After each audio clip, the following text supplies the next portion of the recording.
هسألك سؤال بس ما تجاوبش بسرعة. لو سألتك وقلت لك أنت مين؟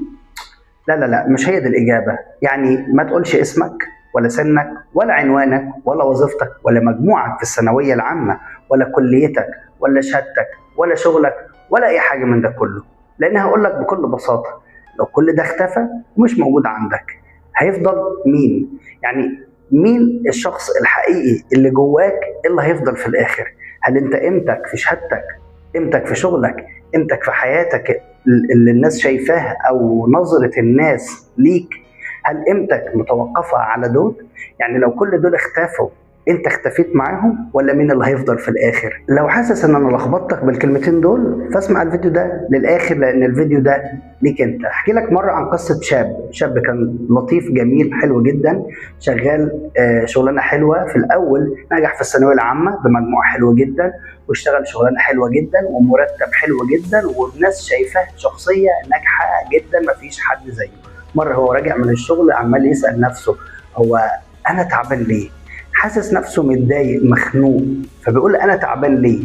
فعمال يدور عن سبب المشكلة، سبب الخنقة مش عارفها. في الآخر بقى قال جملة عجيبة جدا، قال أنا حاسس إن أنا عايش حياة مش حياتي، حاسس إن أنا عايش بحقق أحلام غيري. بمعنى إنك أنت مش فاشل دايما، مش طول الوقت أنت دايما فاشل، لكن أحيانا كتير جدا بتكون بتضيع وقتك كله في تحقيق أحلام غيرك.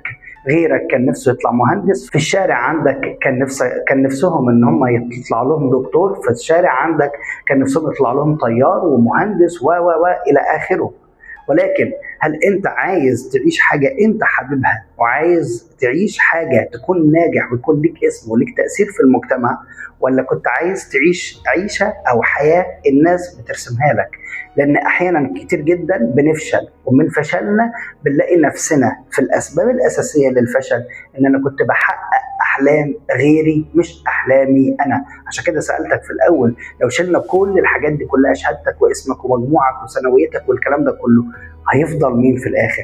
هيفضل انت واللي انت كنت عايزه، ولا بتدور على حاجة الناس بتكون عاوزاها والمجتمع، وبتحاول تشوف حاجات الناس عايزاها وبتحاول ترضيهم هم من خلال اللي انت عايشه دلوقتي؟ في حاجة في علم النفس اسمها السيلف كونسبت، اللي هو المفهوم الذاتي. للأسف إن دي أحيانا كتير جدا بتبتدي تتكون من خلال كلام الناس عنك، توقعات الناس عنك، نجاحاتك. كتر الناس ما بتتكلم، يا دكتور، ايه الاخبار يا باشمهندس، ايه الاخبار يا حضره الضابط، ايه الاخبار يا كذا.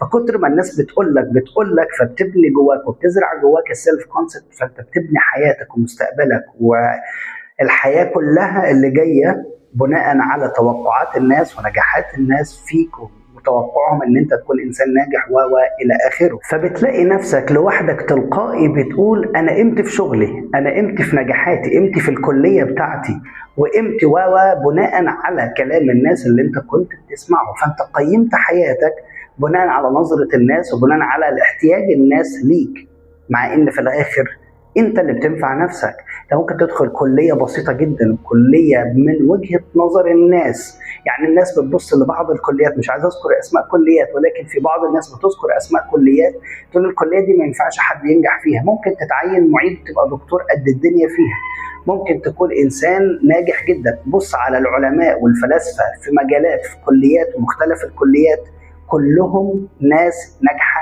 جدا وناس اثروا في المجتمع. الى الان يذكر اسماء الناس دي بحاجه جميله جدا، سبوا تاثير في المجتمع، مع ان كلياتهم لا تذكر بجانب كليات القمه من وجهه نظر الناس. لكن هي كليات اللي هم دخلوها كليات بالنسبه لوجهه نظر الناس عاديه جدا، لكن هم حولوا الحاجه العاديه جدا دي والكليه البسيطه جدا دي حولوها لحاجة كبيرة جدا وعملوا منها قيمة كبيرة جدا. تعالى تخيل معايا حاجة بسيطة جدا، إيه اللي الناس هتسقف لك، ولا الناس هتقول لك برافو، ولا الناس تقول لك يا دكتور، ولا تقول لك يا باشمهندس، والناس هتسيبك عادي جدا، ولا الناس هتسقف لك، ولا الناس تقول حقق حلمنا وعايزين نشوفك حاجة كبيرة، ولا أي حاجة من ده كله. هل هتفضل تفكر برضو بنفس الطريقة اللي انت بتفكر بيها دلوقتي؟ لو كانت اجابتك لا، فاحييك وانصحك واقول لك برافو عليك انك انت كده ابتديت لأول مرة في حياتك تسمع صوتك الداخلي وتسمع نفسك من جوه بعيدا عن اصوات الناس. الناس بتفرح لك في البدايه، بس بعد كده بالسلامه. انت بتعيش اللي انت بنيته لنفسك. ناس كان نفسها تبقى لهم دكتور، بيفرحوا يسقفوا لك وبرافو عليك وبقيت دكتور. وبعد دكتور فما بعد حياتك ومستقبلك وشغلك ونفسيتك وتعاملاتك، هل انت نجحت وبقيت قد الدنيا ولا على قدك؟ عشان كده انا مش هقول لك من النهارده تغير حياتك بالكامل، ولكن هسيبك مع سؤال واحد بس تكتبه في ورقه وتفكر فيه بجد. سؤال هو ايه الحاجه اللي انا بعملها عشان ارضي الناس وبس؟ واوعى تتسرع وتجاوب الاجابه بسرعه، لان رحله فهمك لنفسك ما بتبداش بسؤال، بتبدا برحله عمق وحياه بتعيشها. وافهم نفسك مع زكريا تدرس.